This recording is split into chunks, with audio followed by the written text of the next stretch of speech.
So my name is Jackie Parch.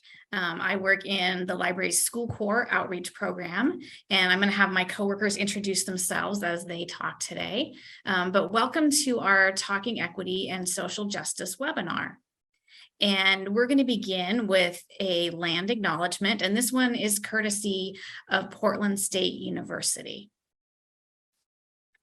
We acknowledge that the lands we are on are the historic homelands of several bands of Chinook-speaking people, including many Multnomah, Clackamas, Watlata, Cascade villages.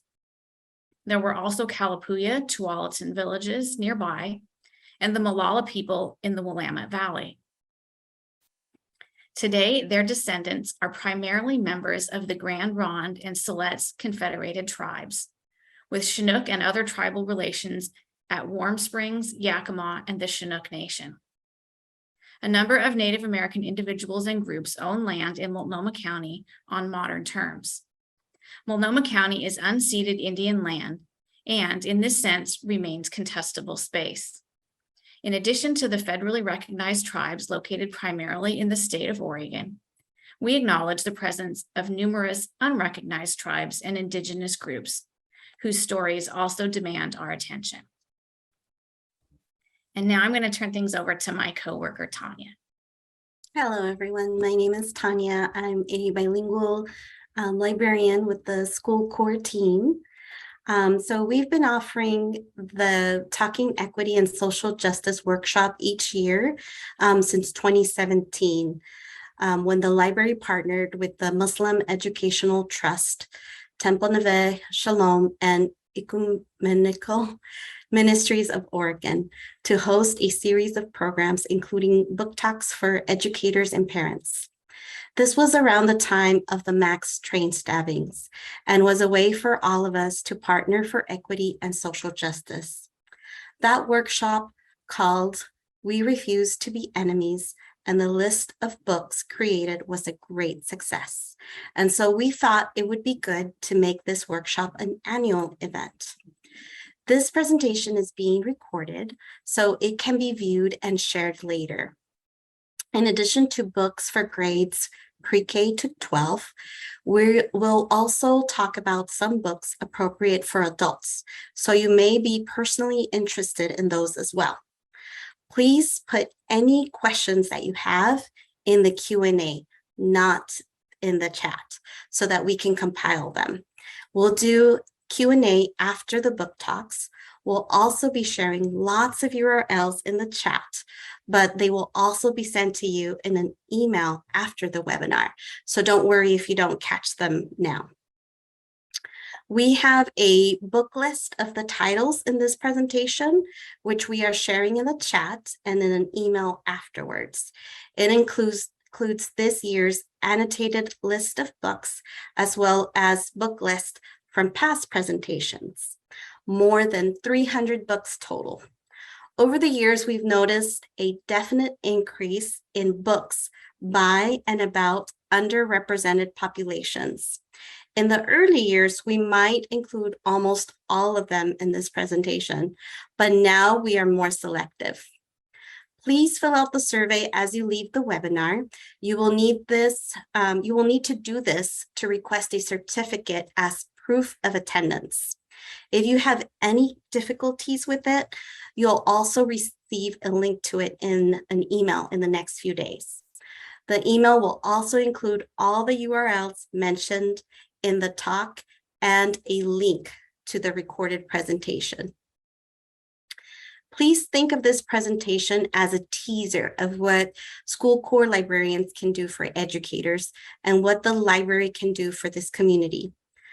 To use School Corps services, you need to live or work in Multnomah County, the tax base that funds us. Although anyone can look at the lists we've already made on the website, Multnomah County educators, if you'd like list of books and websites for your students on these or other topics, we're sharing the link for the School Corps menu of services. Parents and homeschoolers, our My Librarian service can help you find what you need. Our Library Connect service is available to most school districts in Multnomah County. It lets students use their school ID number as a Multnomah County library card number. Students can access the same resources as other library card holders without having to carry a separate library card. Other workshops for educators. We're including a link in the chat if you would like to sign up for them. We have the Library Connect Introduction and Library Connect Advanced. So you can find out more about the Library Connect service at whichever level you need. We also have Novelties. It is a series of videos for educators, parents, and kids about recent discussable fiction for grades 4th through 8th. Sign up at the link and we'll notify you when these videos are available. Gotta Read This Elementary is a 2-part webinar aimed at educators, which covers new books for K through 5 related curriculum. Gotta Read This Secondary is a collection of book lists on curriculum topics for 6th through 12th grade educators.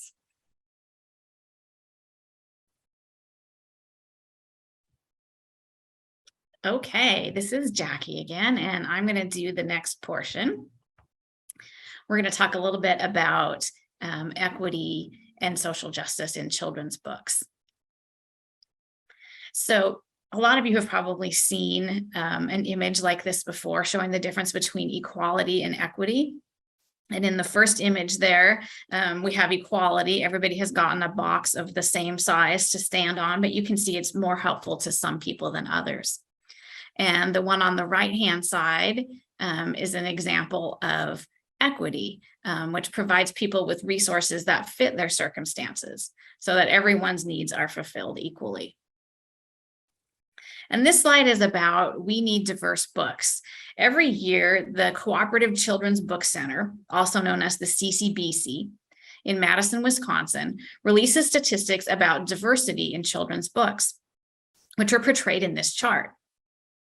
Note that fewer books were received in 2020 and 2021 due to the pandemic. Progress is happening, but there is still much work to be done.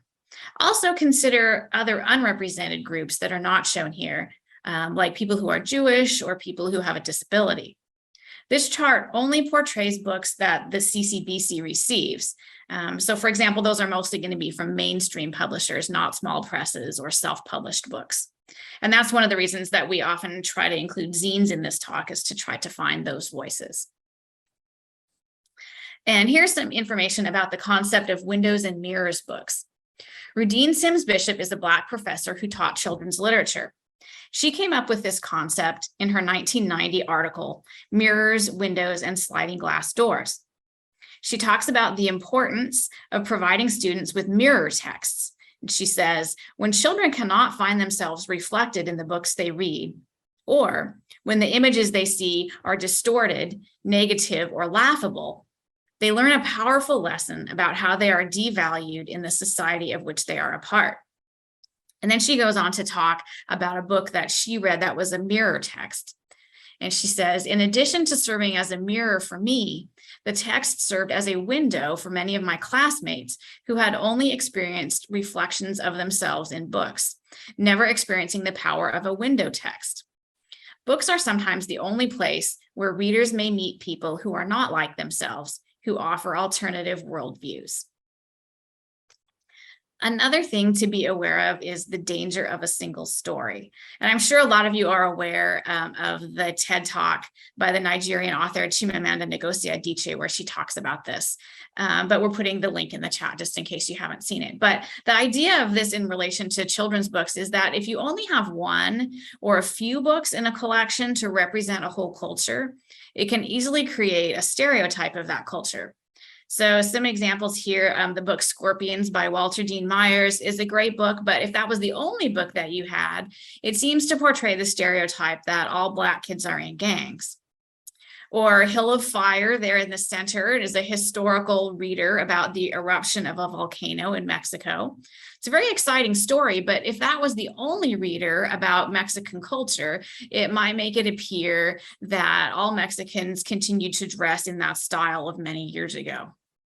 Or if the only easy reader that represented you was a nonfiction book, like a biography of Martin Luther King Jr., it might make you wonder where all the less schoolish books were. Where were the fun books, the joyful books about kids like yourself? Think about the books that you loved as a kid. You probably loved them because they reflected you.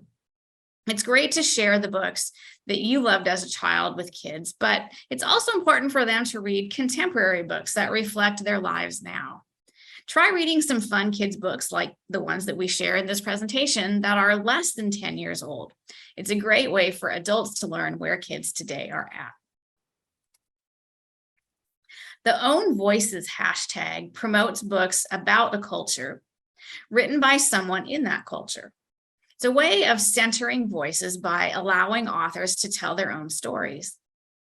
However, it can be problematic when creators feel boxed in that all they can create is stories about that one culture and maybe not other books that they would like to write. Also, the Own Voices hashtag has been used as a shortcut to making a list appear more equitable, but sometimes Own Voices authors can have issues as well, so it's important to research book selections. The hashtag also began to be used as a marketing term by the publishing industry, sometimes against authors' wishes. For some of these reasons, the organization We Need Diverse Books has stopped using the Own Voices hashtag and is now using more specific language like Korean American author or autistic protagonist. So when you're trying to find these types of books, here are some sites that might be helpful for you. Social Justice Books is a Teaching for Change project that includes reviews, book lists, and resources for educators that encourage conversations on equity and social justice in the classroom. It includes book lists such as activism and organizing, Black Lives Matter at school, civil rights teaching, voting rights, and more. The resources tab on the We Need Diverse Books website has lists of kids' books that give recommendations for titles for groups by ethnicity and religion, as well as LGBTQ+, differently abled, and multicultural. It also provides links to sites of awards given to diverse books and to the lists of the award winners. Learning for Justice was formerly known as Teaching Tolerance, and it's a great website for social justice and equity curriculum, classroom resources, and lesson plans, but also self-education for parents and teachers and student texts. And the Cooperative Children's Book Center, or the CCBC, as I mentioned earlier, has a recommended book search. And there you can search their annual best books list. Filters allow you to limit your search by criteria such as age level, format, publication date, and diversity subjects like heritage, religion, disability, or LGBTQ, and also the background of the contributor to assist you in finding authors that are from the group that they are writing about. And now I'm going to turn things over to my coworker, Lael.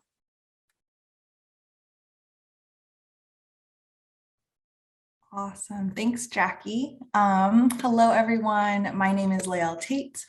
I work in School Corps as the Indigenous Program Specialist. And I'm going to be talking a little bit about just some tips when you're looking for books that go in a little more detail from what Jackie said. So the first thing is, if you are searching for books, here are some good things to keep in mind as you're evaluating books about diverse communities. So the first one is, are the main characters Black, Indigenous, and people of color, BIPOC, or from another underrepresented community that we might not see as often in books? For example, are they LGBTQ+? Are there characters with disabilities, immigrant, refugee, or houseless characters? Are intersectionalities included? So for example, if we have a collection meant to represent Black communities, but we don't have materials written by and about Black women and Black gender nonconforming people, we're missing a really important perspective. Or if we have a collection meant to represent people with disabilities, but we don't have anything about disabled people of color, we're missing people. We have to be aware of these intersectionalities when we're looking for books and recommending books in classrooms. Do the author and or illustrator share the lived experiences of their characters? When the creators have shared lived experiences of their characters or the subject they're talking about, it can help to bring authenticity to the work. There are people who don't have the shared lived experience who do the research, and there are people who have shared lived experience that may include their internal biases in their work. So that's where it helps to have our next tip, which is, has the title been reviewed by reviewers who share the same lived experiences of the title's characters? Sometimes it can be a little difficult to find any reviews, especially for a smaller press or self-published books. But it's worth to check if publications that center the represented communities have reviewed the title, remembering that no identity is a monolith and that there could be varying opinions within the same community about a certain book. A next point to be aware of is the book, is it affirming representation? So does the title celebrate the character's personhood? Does the title celebrate the character's identity and culture? And then also there are some titles to avoid or kind of subjects to avoid. So does the title relish in trauma without humanizing characters, or does it just focus on trauma too much? Are stereotypes present, and are characters tokenized for their identity? And then when we have a group of titles, it's good to think, are we leaving any voices out? So unless focusing on a specific identity, how diverse are the titles we have chosen together? It doesn't mean we have to necessarily check mark every identity and go down the list, but if we find we're consistently excluding certain identities, it's good to think on why that might be happening. So we have a few more resources that we're going to mention to help you assess books that you choose for your class or library. So the first is the Lee and Low Classroom Library Questionnaire, which we have an example of, which includes questions focusing on diverse representations. And then we also have the Guide for Selecting Anti-Bias Children's Books. And this takes a deeper look at anti-bias criteria for selecting books.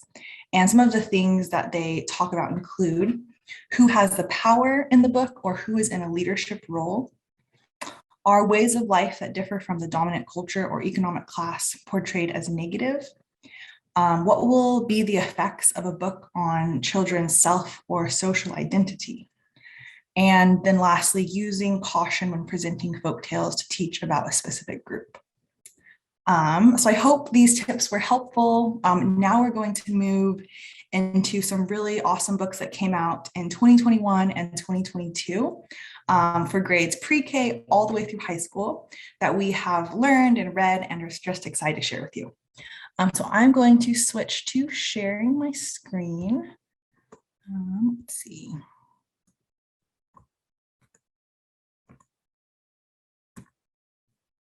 All right, I'm going to put that in presentation. Perfect. Let me grab my. All right, so our first book is Calvin, and this is written by Vanessa Ford and J.R. Ford, and it is for grades pre-K through 2. Calvin is a book about a young transgender boy navigating his identity and gender expression with his family and friends. When Calvin comes out to his parents, grandparents, and classmates, they are accepting and loving and provide a beautiful example of how to support and uplift trans kids. The warm colors and sweet illustrations in this book help readers to feel held as they read Calvin's story. Our next book is Our Skin, A First Conversation About Race by Megan Madison and Jessica Raleigh, and this is for grades pre-K through 2 as well. Our Skin introduces young readers to topics like skin color, race, and the history of racism. It tells this complex story in an easy to understand format with bright colors and clear words. It introduces skin color and racism as topics that are not too complicated for children and encourages readers to make a difference in their worlds. What I Am by Divya Srinivasan, and this is also for grades pre-K through 2. This sweet story answers the question that many kids of color get asked from a young age: what are you? The little girl in this book shares that she is many things. She is a daughter, she's brave, she dances, she enjoys parties, and she's Indian American. All these things make her who she is. This is a great story to help kids understand their identity and turn the invasive "what are you" question on its head. Granddad's Camper by Harry Woodgate, grades pre-K through 2. Granddad's Camper is a sweet and loving story about a granddad telling his granddaughter about his past adventures with her grandfather. He talks about his camper van and about how he and his husband explored so many beautiful places in the world together. This book is a result of the author's dissertation, which studied the lack of elderly LGBTQ+ characters in children's books, and definitely kind of fills this gap. Together by Mona Domluji for grades pre-K through 2. This board book teaches youngest readers about the importance of collective action. Each page offers a different example of the impact of coming together. For example, one star shines as distant light, and when stars shine together, they make our galaxy. Through bold illustrations, Together shows young readers a hopeful and a bright future. De Aquí Como el Coqui, or Coqui in the City by Nomar Perez, grades pre-K through 2. And this book is available in Spanish and English at the library, so you can read either option. This book is about a little boy from Puerto Rico named Miguel and his friend Coqui, who is a frog. Miguel and Coqui do everything together. They play baseball, go to the bakery, and have family dinners. One day, Miguel's dad gets a job in New York City, and his parents tell him that they are moving. In New York, Miguel misses his favorite parks, bakeries, and most of all, his best friend. Over time, Miguel realizes there's a little bit of Puerto Rico and Coqui in New York. And this book is really fun because it's based on the author's own experiences growing up. What Are Your Words? A book about pronouns by Catherine Locke, grades pre-K through 3. What Are Your Words is a warm and encouraging exploration of pronouns for young readers and families. It follows Ari and Uncle Lior as they walk through their neighborhood, greeting friends and meeting new people. Ari is confused because they can't figure out which pronouns feel best for them today, and Uncle Lior reminds them that they don't have to have it all figured out right away. Bodies Are Cool by Tyler Fetter, grades pre-K through 3. With bright moving illustrations and flowing verse, Bodies Are Cool shares a message of self-love and body positivity to young readers that will be loved by adults as well. This book celebrates the diversity of bodies, from skin color to size to disabilities, and shares the beauty in being unique. Out into the Big Wide Lake by Paul Harbridge, grades pre-K through 3. Kate is spending her first summer with her grandparents. During her time there, she learns about their small grocery store and helps her grandfather make grocery deliveries to their neighbors on his boat. One day, her grandpa gets sick and Kate has to decide if she's up for the challenge of delivering the groceries on her own. This story is about the experience of the author's sister who has Down syndrome. Bright Star by Yuyi Morales, grades pre-K through 3. A young fawn and their mother find themselves up against the border wall and shout in anger and frustration. Bright Star is a story about the plants, animals, and ecosystems in the borderlands, and it tells people about the violence and disruption that borders and walls bring to these communities and areas. Young readers will begin to understand the destruction that borders and walls create and how this affects children, families, and animals. The Me I Choose to Be by Natasha Tarpley, grades pre-K through 3. The Me I Choose to Be is a beautiful celebration of Black children, joy, and creativity. The artwork, which are photographic portraits of children and lyrical words, tell readers that they are powerful, their future is bright, and they can be anything that they dream to be. Nippy's Water Song by Sunshine Tenasco, grades K through 2. Nippy is thirsty, but the water from her sink and the river are sticky and brown and not safe to drink. She walks to the rich neighborhood nearby, but the stuck-up woman in the big house only gives her a small water bottle and shoos her away. Nippy gathers her friends and community and starts marching. They march through their town, all the way to the leaders, and demand clean water.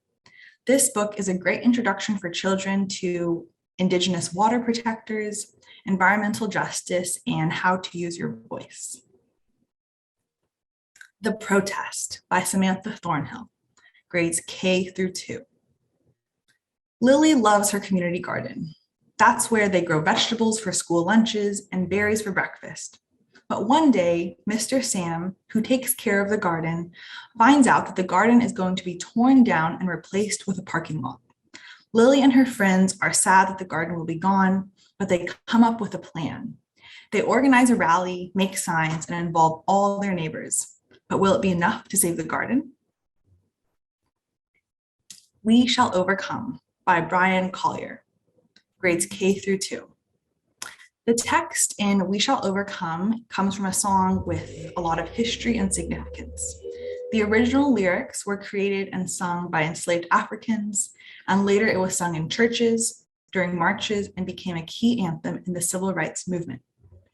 The illustrations in this book incorporate significant images and places from history, like the bus where Rosa Parks refused to give up her seat, or Little Rock Central High School.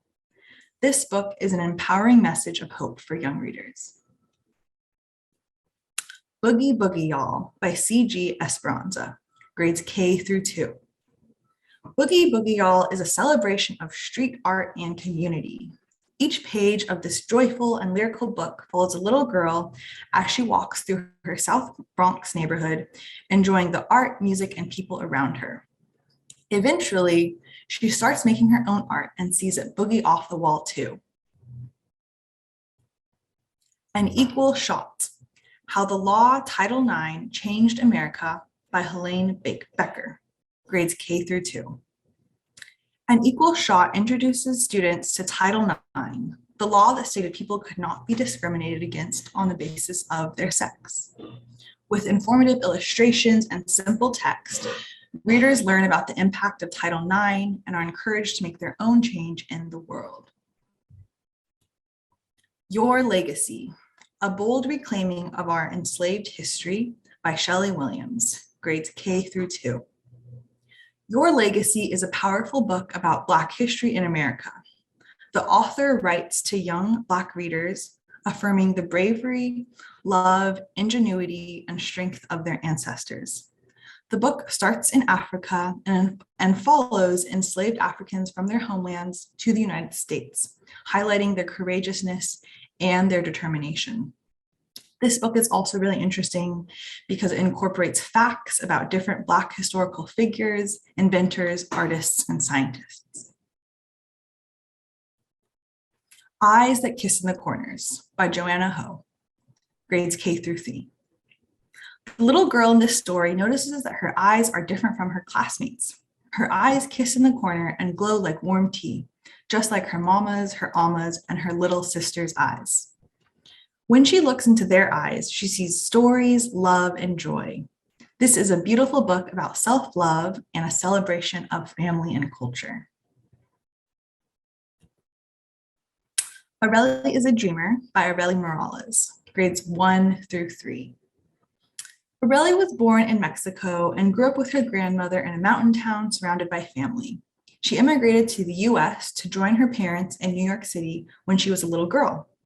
In New York, things were so different. She missed her abuela, she was still learning English, and school was difficult. What scared her most, though, was that some mean kids in her class called her illegal. What did that mean? She asked her mom. This book is a true story about the author's childhood and experiences growing up, with a note about her experience as a DACA recipient. A Walk in the Woods by Hudson Talbot, grades 1 through 3. A Walk in the Woods is about a young boy who is struggling to learn to read. He misses the pictures in his books and feels pressured and embarrassed in class because all the other kids are reading faster than him. He soon learns that he can read at his own pace, he can enjoy the process, and not feel shame for reading differently. This book is based on the author's own experience with dyslexia. Red and Green and Blue and White by Lee Wind, grades 1 through 4. This is about a community coming together to fight hate and support one another. Based on true events that took place in Billings, Montana in 1993, the story is about two friends, Isaac, who celebrates Hanukkah, and Teresa, who celebrates Christmas. One night, Isaac's house is vandalized because of the menorah in their window. The next day, Teresa puts a drawing of a menorah in her window to show her solidarity with Isaac's family, and soon the whole town follows along, showing their support and standing up against hate. Osnat and Her Dove, the true story of the world's first female rabbi by Samuel Segal, grades 2 through 4. Osnat Barzani was born in 1590 with a curious mind and love of learning. She devoured as many books as she could and begged her father, who was a rabbi, to teach her. She eventually grew up to be the world's first female rabbi, known for her kindness, curiosity, and ability to heal. This compelling true story is made stronger by the flowing and vibrant illustrations. Call Me Miss Hamilton, One Woman's Case for Equality and Respect by Carol Boston Weatherford, grades 2 through 4. Mary Hamilton always had a fiery spirit and a passion for justice. This book is about her activism during the civil rights movement and her fight to demand respect in the courts. During one of her trials, the judge refused to call her Miss Hamilton, instead referring to her more informally by her first name, Mary. She refused to respond to him and was jailed for contempt of the courts. This story is about her fight and eventual win to ensure African Americans were given equal respect in court. Dear Mr. Dickens by Nancy Chernin, grades 2 through 5. Dear Mr. Dickens is the story of one Jewish woman, Eliza Davis, standing up to Charles Dickens. Eliza Davis loved the stories of Charles Dickens, but was offended by how he wrote about Jewish characters. His words encouraged prejudice and anti-Semitism. Eliza decided to do something about it and wrote a letter to Mr. Dickens. Readers will be excited to learn how a regular person can stand up and make a difference. The 1619 Project, Born on the Water by Nicole Hannah-Jones and Renee Watson, grades 2 through 5. This book is a powerful and moving story told from the perspective of a grandmother to her granddaughter about the history of African people who were kidnapped from their homelands and enslaved in America. The little girl in the story is curious about where her family is from. Her grandma tells her that their ancestors were born on the water. They come from the people who survived the Middle Passage, enslavement, and the violence of the United States. This book is a story of hope and resilience. So those are all of the books that I have for this younger age group, and I will now pass it on to Tanya. Thank you, Leo. All right, so I will be sharing my screen here, and I will be sharing books for students from 4th grade all the way to middle school. So let's see, the first one here is Forest Fighter, The Story of Chico Mendes by Anita Ganeri. So this is for 2nd through 6th grade. And this picture book tells the real life story of Chico Mendes, who grew up in Brazil, right in the midst of the Amazon forest. He and his family were rubber tappers and nut collectors. As cattle ranchers came to Brazil to make big profits, they began burning the Amazon forest, clearing the way for fields. This not only threatened the livelihood of the rubber tappers, but the life of the rainforest and planet Earth. Chico organized fellow rubber tappers to disrupt and stand in front of ranchers and gunmen to save the rainforest. He traveled the world to spread awareness of the importance of the Amazon. Those seeking to make a fortune off of deforestation would stop at nothing, including murdering anyone standing between them and their riches. Sadly, Chico paid the ultimate price. His legacy lives on today, fueling and continuing the fight to protect the Amazon rainforest. RBG's Brave and Brilliant Women, 33 Jewish Women to Inspire Everyone by Nadine Epstein, 3rd through 6th grade. Learn the stories of 33 extraordinary Jewish women who defied the limitations of their time. Although women's voices are largely absent from recorded history, the span of Jewish women included in this book include women who lived before the Common Era to present day. Through the individual stories, readers gain insights into the limitations and injustices women have faced throughout history, how injustice against women still exists today, and how far women have come. How to Find What You're Not Looking For by Vera Hiranudani, 3rd through 7th grade. It is 1967. The United States is in turmoil. We are at war with Vietnam. Racial tensions are spiking, and the Supreme Court just made a landmark decision in Loving versus Virginia, ruling that interracial marriage is now legal across the land. So much is happening on the national stage, but 11-year-old Ari is experiencing some challenges of her own. Her older sister Leah, who she's close with, recently ran away to marry Raj, a young man who recently immigrated from India, who is also Hindu. Ari's conservative parents vehemently disapprove of the marriage because Raj isn't Jewish, and they cut all communication with Leah. Things at school aren't good either. Ari is the only Jewish kid in her small town school. She's bullied because she's Jewish, and her classmates see her as slow because of her learning disability. Also, the family bakery is struggling, which could mean big changes for her family. Desperate to have her sister close, Ari and her best friend think of a plan to reach Leah in New York. Yusuf Asim is Not a Hero by Sudhia Faruri, 3rd through 7th grade. Yusuf Asim's father is considered a hero in their small Texas town because he once stopped a robbery and held the thief until police arrived. But that was years ago. Now Yusuf is starting middle school, and he doesn't think much about heroes. He's mostly excited about joining the robotics club. He's been waiting years to be old enough. Yusuf's friend Daniel is worried about bullies, but Yusuf is more optimistic. Daniel could be right about middle school, however.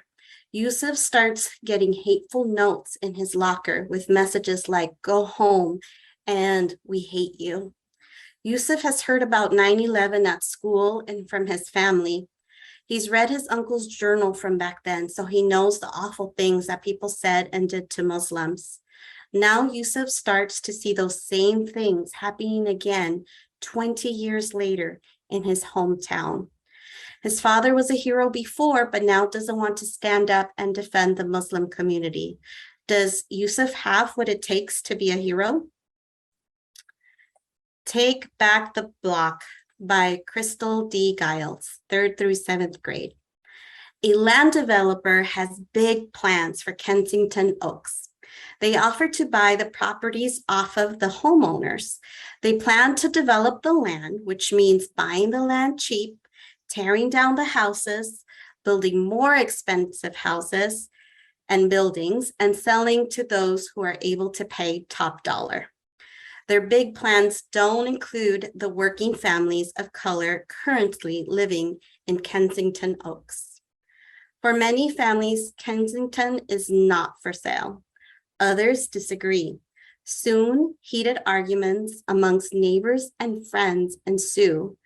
With the adults fighting, Wes feels like it's up to him to do something about it. But what can Wes do against a rich and powerful developer?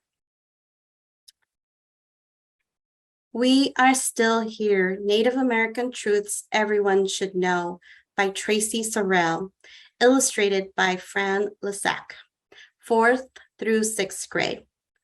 12 Native American kids from various tribes present laws, policies, struggles, and victories that have had an impact on the lives of Indigenous people in North America. Throughout many struggles against injustice, Native nations stand together and say, "We are still here." Back matter includes a glossary, a timeline, and additional resources. Together We March, 25 protest movements that marched into history by Leah Henderson, illustrated by Tyler Feder, 4th through 7th grade. People have had to find the strength in numbers and collectively amplify their voices to bring awareness to the injustices in our world throughout history. These are the stories of many of those movements. From 1903, when children walked with Mother Jones to fight against cruel child labor practices, to 2020, after George Floyd was murdered at the hands of police and people took the street to declare Black Lives Matter.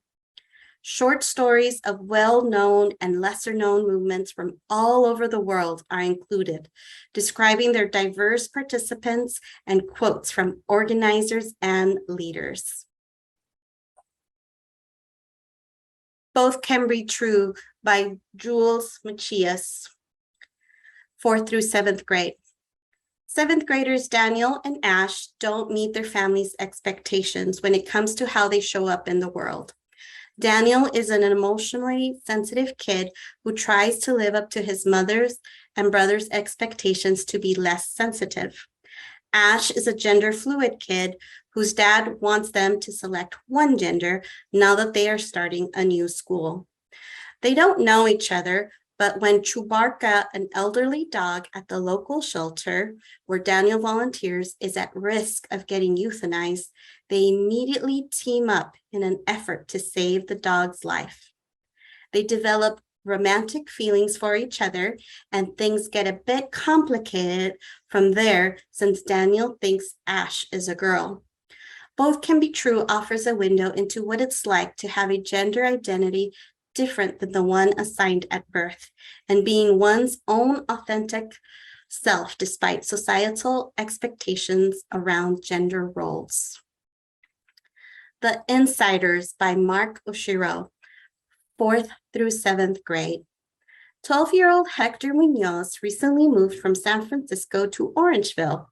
Back at his old middle school, Hector was able to be himself. He was part of the theater club, he wore flashy outfits, he designed himself, and it was no big deal that he's gay. Things couldn't be more different at his new middle school, where there isn't a theater program, and Hector doesn't seem to fit in anywhere. Mike, a bully at the school, and his minions pick Hector as their new target. They make fun of Hector's flashy outfits, and when they find out he's gay, their attacks escalate. Hector, desperate to get away from the bullies, comes across a janitor's closet. To Hector's surprise, he finds 2 other kids who are also facing deeply personal problems of their own. The closet is a door into another dimension. It offers them a perfect space to work through their challenges and support each other. Stamped for Kids, Racism, Anti-Racism, and You by Jason Reynolds and Ibram X. Kendi, 4th through 7th grade. Professor, historian, and anti-racist scholar Ibram X. Kendi partnered with Jason Reynolds, the cool and popular YA and middle grade author, to write this bold, candid, approachable book geared towards young readers seeking to understand racism from its very beginnings to the present. Reynolds and Kendi carefully, thoughtfully explain where racist ideas come from, how our racist past is mixed with the present, significant figures who fought racism with anti-racism, and what it means to be an anti-racist. The book includes a timeline of key moments in American history, a glossary, and suggestions for further reading. Evicted: The Struggle for the Right to Vote by Alice Faye Duncan, illustrated by Charlie Palmer, 4th through 7th grade. According to the law, every adult citizen in Fayette County, Indiana, has the right to vote. Yet, very few citizens were registered to vote in 1950. This meant that Black citizens were powerless to change the injustices in their community.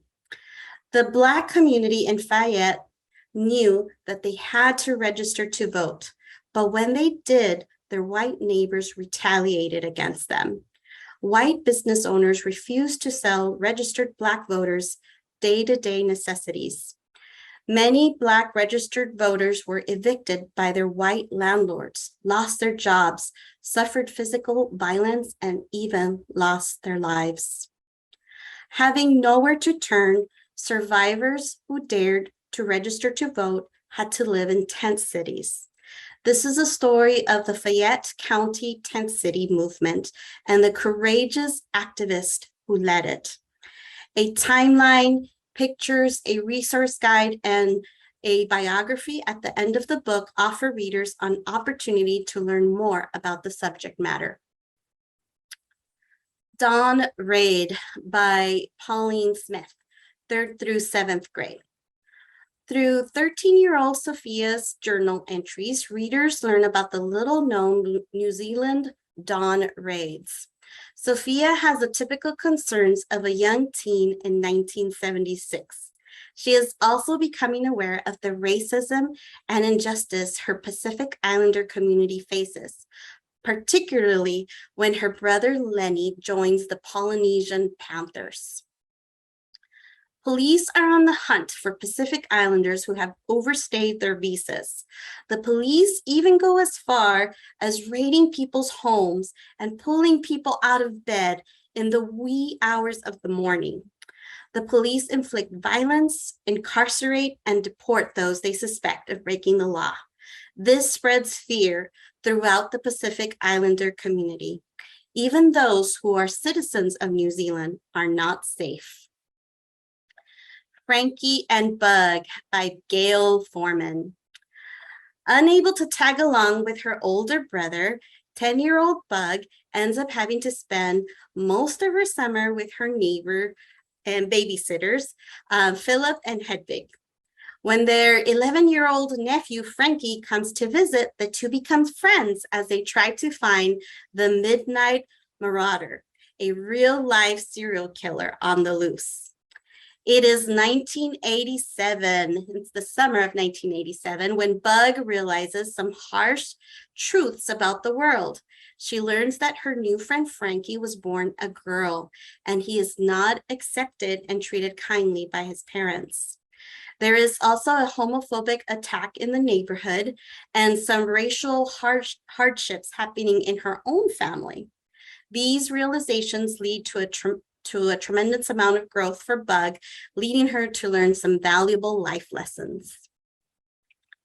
Recognize, an anthology honoring and amplifying Black life by Wade Hudson and Cheryl Willis Hudson, 4th through 7th grade. Recognize is a collection of essays, poems, short stories, comics, artwork, and profiles of change makers created by notable Black authors and illustrators. The diverse works touch on Black culture, life, joy, history, present, and identity. The overarching theme amongst all the works is that Black lives have always mattered. The Stonewall Riots, Making a Stand for LGBTQ Rights by Archie Bongiovanni, illustrated by A. Andrews, 4th through 7th grade. As Natalia, Jax, and Rashad are helping Natalia's abuela, Carmen, move, they come across an old photograph. It is a photograph of Carmen and an old girlfriend back in 1969. Carmen shares with the teens what it was like to be queer in those times. Magically, the teens are transported to the summer of 1969.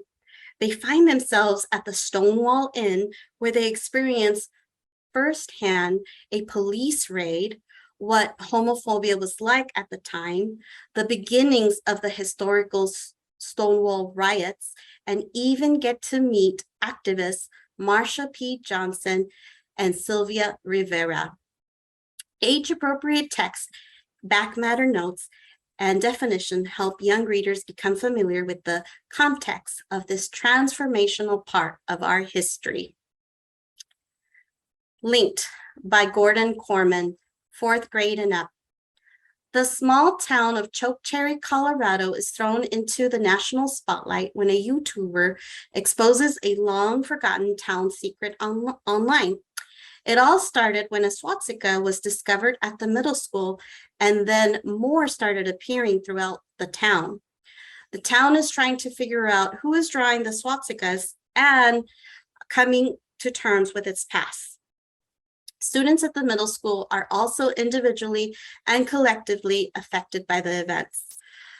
Through the students and the YouTubers' alternating narratives, readers are able to deeply understand different perspectives, ponder weighty and perplexing issues, and gain valuable life lessons in a language and style that are middle school friendly. Call and Response, the story of Black Lives Matter, by Veronica Chambers of the New York Times, for 5th grade and up. This is a comprehensive review of the Black Lives Matter movement, the historical events that it is built upon, its leaders, its call and response tradition, and the power of protest. Striking images, honest and accessible text connect the impact slavery, civil rights, the Black Power movement, and systemic racism have had on Black American lives. Wise words from activists encourage young people to use music, art, sports, and whatever talents they have to join the fight. Thanks a Lot Universe by Chad Lucas, 5th through 8th grade. When Brian's dad goes on the run to escape the law, his mom is devastated and ends up in the hospital. Brian's family is turned upside down. Brian and his little brother end up in a foster home. Brian is angry and responds to all the sudden changes in ways that don't make sense to others. When it seems that he has gone too far beyond the point of no return, he connects with his friend Ezra, and things start to take a turn for the better. Ezra cares about Brian as a person, but he has a secret. He likes Brian. Ezra has never told anyone he likes boys. Brian is scared he'll be labeled crazy and he'll never see his parents again, or worse, maybe they won't even want to be his parents anymore. Ezra is scared his friends, including Brian, will abandon him if he comes out. How can these two friends confront their worst fears? Native Women Changing Their Worlds by Patricia J. Cutright, 6th grade and up. Meet 12 persevering, strong, and determined Native Indigenous women who have had a powerful impact in their families, tribal communities, our country, and world. Their forthright stories of survival, love of heritage, and achievement leave an indelible mark on readers' hearts and minds.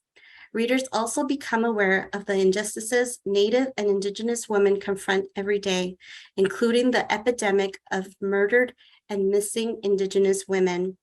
Photographs, quotes, list of awards and achievements help to tell the comprehensive story of each of these incredible women. Borders by Thomas King, illustrated by Natasha Donovan, 6th grade and up. A mother is going to visit her daughter, Letitia, with her little boy. When the mother approaches the U.S. border, an agent asks what her citizenship is. The mother responds, Blackfoot. The border agent will not let her cross and sends her back to the Canadian border. At the Canadian border, she is asked the same question and she responds the same way. This leaves the boy and his mother stranded in limbo for days, making their reunion with Letitia less probable. This is the story of a Native woman who does not readily accept colonial practices and demands that her voice and identity be recognized, reminding readers that the Blackfoot existed long before borders were invented. Inheritance, a visual poem by Elizabeth Acevedo, illustrated by Andrea Pippins, 7th through 9th grade. Inheritance is a response to those who take issue with Black features. It proudly honors and asserts Black beauty and resilience. It celebrates curly hair, dark skin, the legacy of the Black ancestors, and the beauty of Black children to come. The text and imagery are profound. Piece by Piece, the story of Nisrin's Hijab by Priya, 7th through 10th grade. Nisrin and her best friend are the targets of a gruesome hate crime.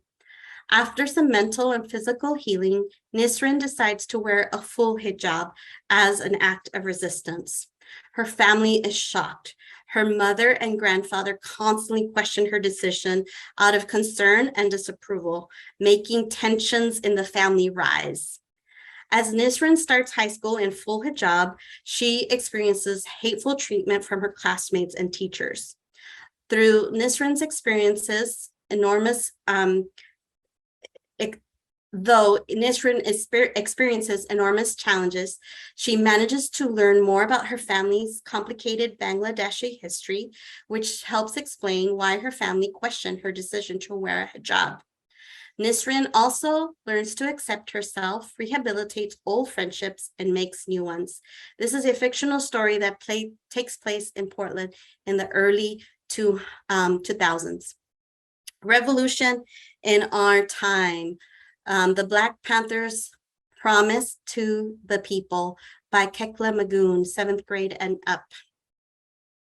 Centuries of abuse of Black Americans led many to organize a national organization that served and empowered Black communities from 1966 to 1982, known as the Black Panther Party. This is a comprehensive guide to understanding how the Black Panther Party came to be, its leaders, what it stood for, its enemies, its work, and so much more. Photographs, newspaper clippings, artwork, timelines, quotes, and a plethora of resources provide young readers compelling and candid details of this unfairly historically maligned party. Readers are able to connect with the Black Panthers Party principles, connect with today's social justice movement, and understand the significance about bringing about change. Determined to Stay, Palestinian Youth Fight for Their Village by Jody Sukulauer, 7th grade and up.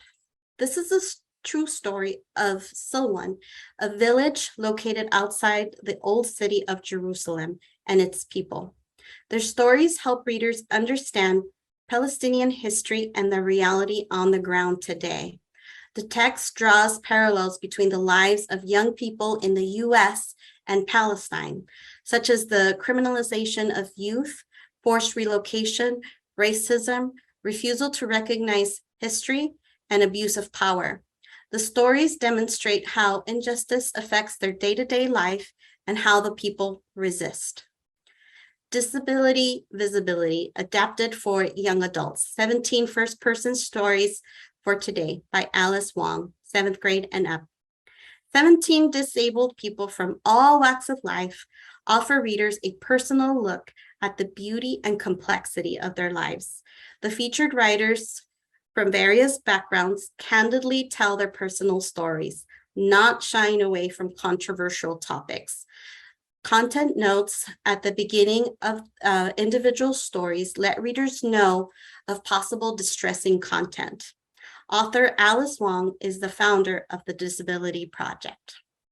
So those are all the books that I have, and I will pass it along to Jackie.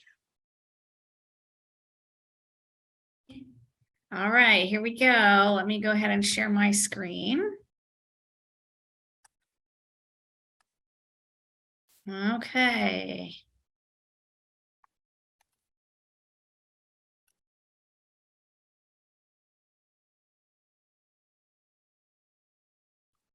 All right, it seems to be frozen up here a little bit. Let me stop sharing and we'll try again.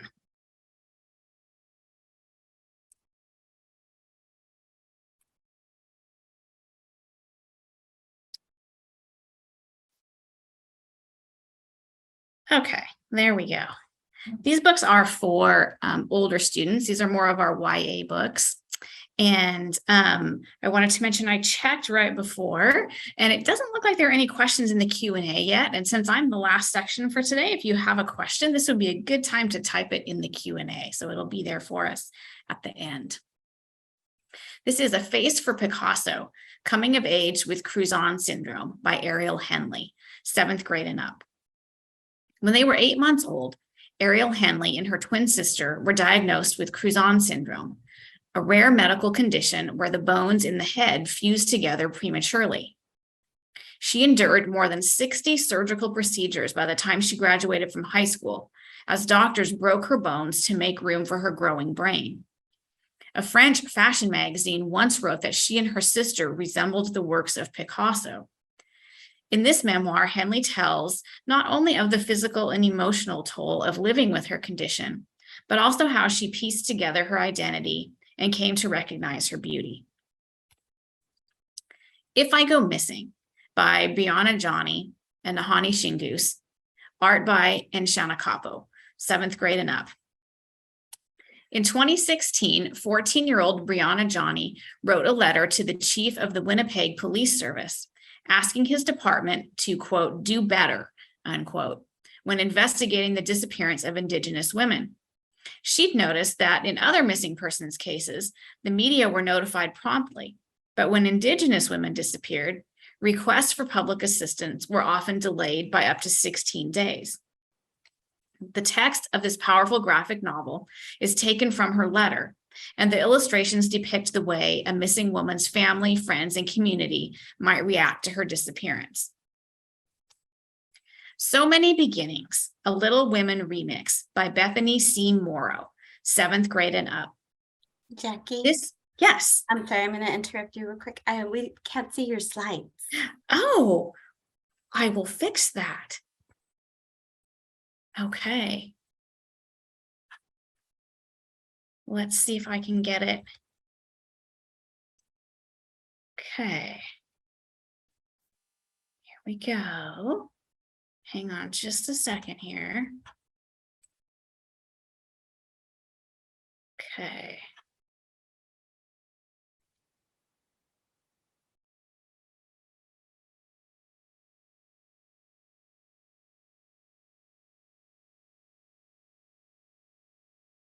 Okay, let's see if this works better.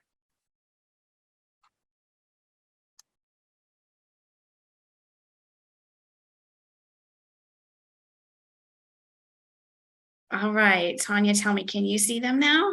Yes. Thank you. Okay, excellent. Sorry about that.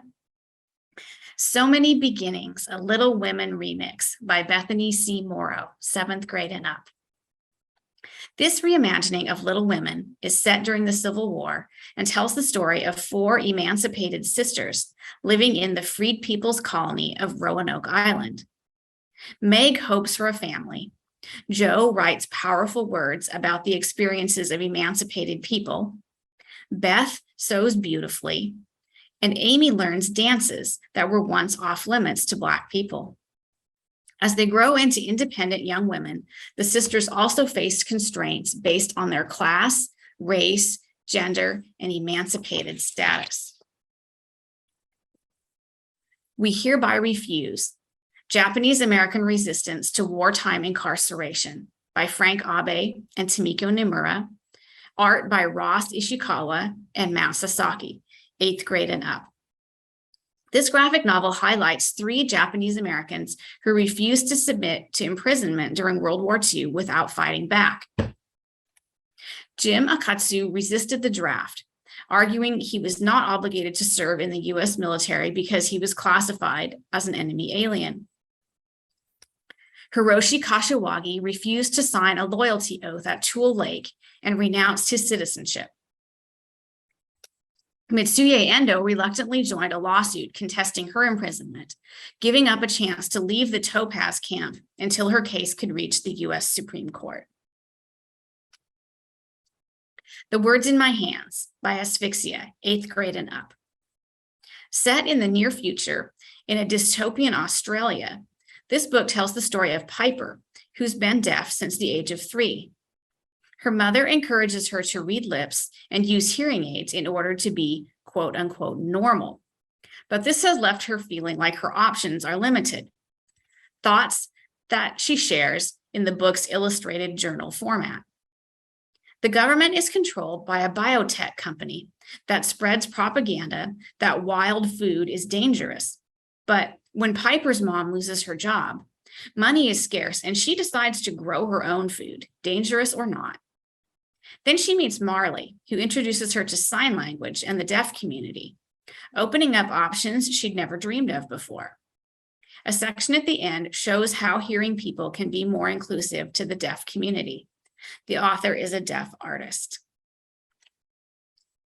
Allies, real talk about showing up, screwing up, and trying again. Edited by Shakira Bourne and Dana Allison Levy, 8th grade and up. What does it mean to be an ally? In this collection, 17 YA authors explore that question, sharing stories of times when they've been an ally or needed one. Contributors include I.W. Gregorio, Aida Salazar, A.J. Sass, and Adiba Jagardar, and formats vary, mostly essays, but also a graphic novel contribution from Derek Brooks. The book wraps up with an extensive section of resources, anti-racism advice, word swaps, and self-reflection prompts. The Other Talk, Reckoning with Our White Privilege by Brendan Keeley, 8th grade and up. Parents of children of color often use the words "the talk" to refer to the conversation they have with their kids to help them survive in a racist world. But many white kids don't learn much about race at all. And Keeley points out that needs to change. Not talking about racism won't make it go away, just as not talking about white privilege doesn't mean it doesn't exist. Keeley shares powerful anecdotes from his own life, as well as statistics and historical background to explain systemic racism and how to be anti-racist. Ace of Spades by Farida Abike Amide, 9th grade and up. Devon Richards, a shy scholarship student at Nivius Academy, is surprised to be chosen as a senior prefect. Less surprising is the choice of the head prefect, Chiamaka Adebayo, a social climber and the most popular girl at school. Other than being the only Black students at Nivius, Devon and Chiamaka don't seem to have much in common, until they both become the subject of mysterious texts sent by someone who calls themselves aces, revealing their lies and secrets to the whole school. It seems that their status has become a threat to a secret white supremacist network at Nivius, and they must act quickly before the threats become deadly. Firekeeper's Daughter by Angeline Booley, 9th grade and up. 18-year-old Donna Fontaine hasn't always fit in her white mother's hometown or with her father's family on the nearby Ojibwe reservation. When she's approached by the FBI to investigate a lethal new drug circulating in her community, Donna reluctantly agrees to help, using her knowledge of chemistry and Ojibwe medicine to track down the source of the drug. But she soon becomes concerned with how the investigation is focused on punishing offenders versus protecting victims, and has to decide how far she'll go to help her community.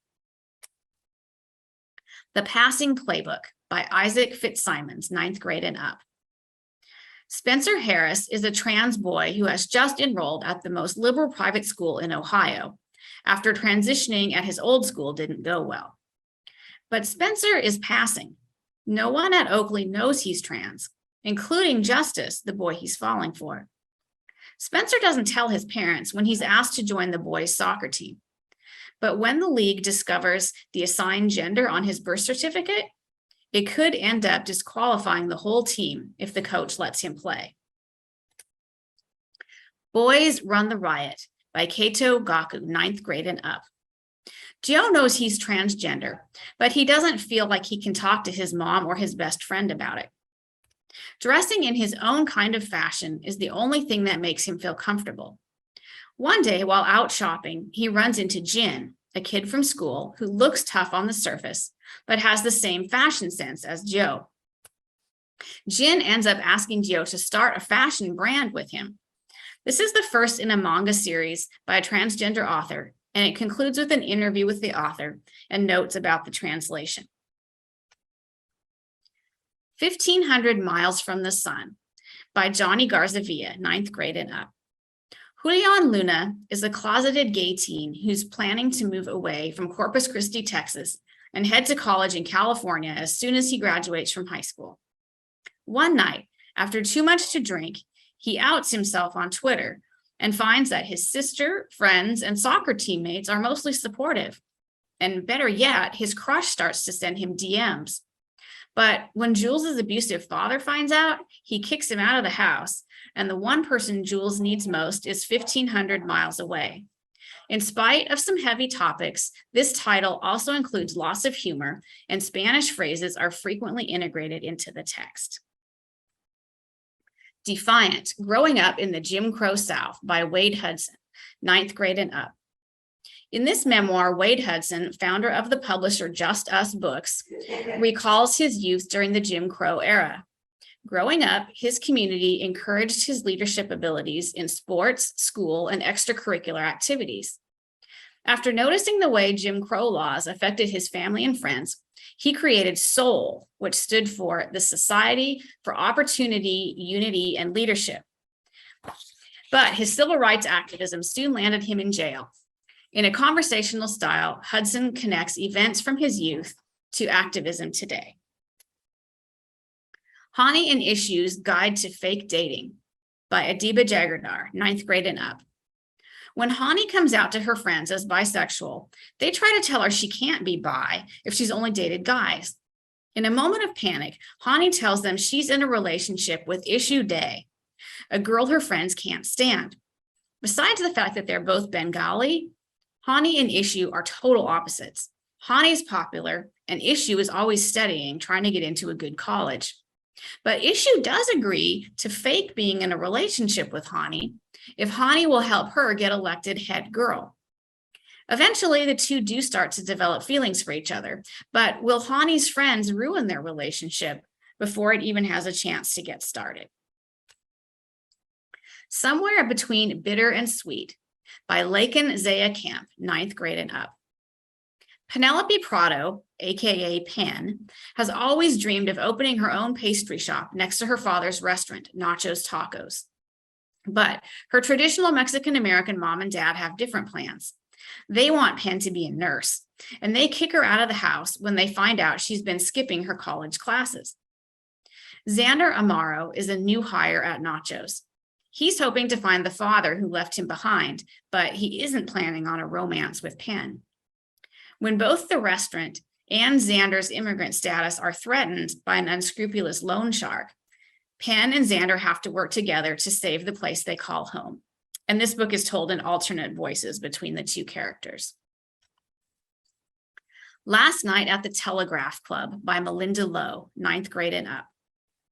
Lily's home is San Francisco's Chinatown, But she doesn't always feel like she belongs there, as her dreams of becoming a scientist aren't always accepted.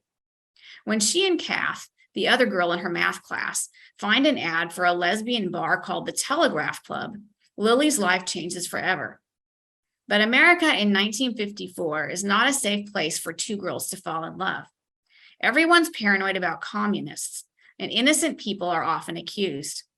If Lily and Kath's relationship is discovered, Lily's father could lose his hard-won citizenship and be deported.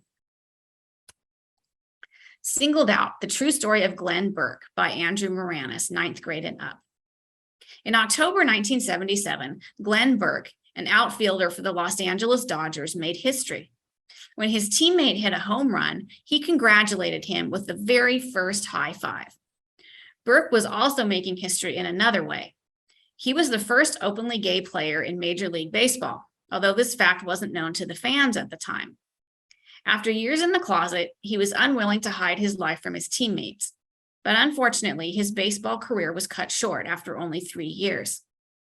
The author carefully builds context for modern readers about a time when the AIDS epidemic was spreading and there were few openly gay professional athletes. The book concludes with extensive source notes and a timeline. Where I Belong by Marcia Argueta Mickelson, 9th grade and up. Millie Vargas came to the US from Guatemala as a baby with her parents, who were seeking asylum. Now she's a naturalized citizen, about to graduate from high school, and busy taking care of her siblings while her mother works as a housekeeper for the Wheeler family. Mr. Wheeler's running for the US Senate, and when he mentions Millie in a speech as an example of a deserving immigrant, quote unquote, her life is turned upside down. Her family is harassed and threatened, and the media wants her to be a voice for undocumented immigrants. Millie has to decide whether to play it safe and protect her family or step up to be an advocate. How Moon Fuentes Fell in Love with the Universe by Raquel Vasquez Gilliland, 9th grade and up. Moon Fuentes is accompanying her sister Star, a social media influencer, on a summer tour. Thin, beautiful Star has always been their single mother's favorite child, and Moon feels like the ugly, unwanted sister behind the camera. While working at the tour's merchandise table, Moon meets the grumpy but hot Santiago Phillips, who's attracted to both her body and her personality. This sweet romance also addresses issues of purity culture, colorism, fat phobia, disability shaming, and abuse. I'm a Wild Seed by Sharon De La Cruz, 10th grade and up. In her full-color graphic memoir, De La Cruz explains that she didn't feel ready to express her queerness until the age of 29. Growing up as a Dominican Puerto Rican Black girl, she dressed in her brother's hand-me-downs and loved watching Xena Warrior Princess, but suppressed her feelings due to the racist and sexist social norms she'd absorbed. This title is a great example of intersectionality and shows older teens what it means to be a queer woman of color. This Is Not For You, An Activist Journey of Resistance and Resilience by Richard J. Brown. And this is written for adults, but could also be used with older teens. This memoir of Portland activist and photographer Richard Brown shows how and why someone might become an activist. Brown grew up in Harlem and served in the Air Force for 20 years before he arrived in Portland, where he has worked for decades to bridge the divide between police and the Black community. In this book, readers can follow along as he meets with fellow activists, cops, mayors, and police chiefs. Writing the book as he approaches his 80th birthday, Brown wonders who will carry on his work. And here's my last book, Demystifying Disability: What to Know, What to Say, and How to Be an Ally by Emily Ladau. This is also written for adults, but could be used with teens. An estimated 15% of the world's population has disabilities, yet many of us are unsure how to act, speak, or be an ally for the disability community. In this book, disability activist Emily Ladau covers topics such as how to ask about disability, how to recognize ableism, how to speak up about stereotypes in the media, and how to ensure that accessibility becomes a standard practice.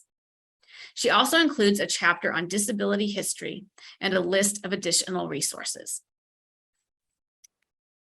Okay, I'm going to stop sharing now, and we can hop into the Q&A and see if there's any questions. I'm not seeing anything in there. Anybody want to add anything quickly?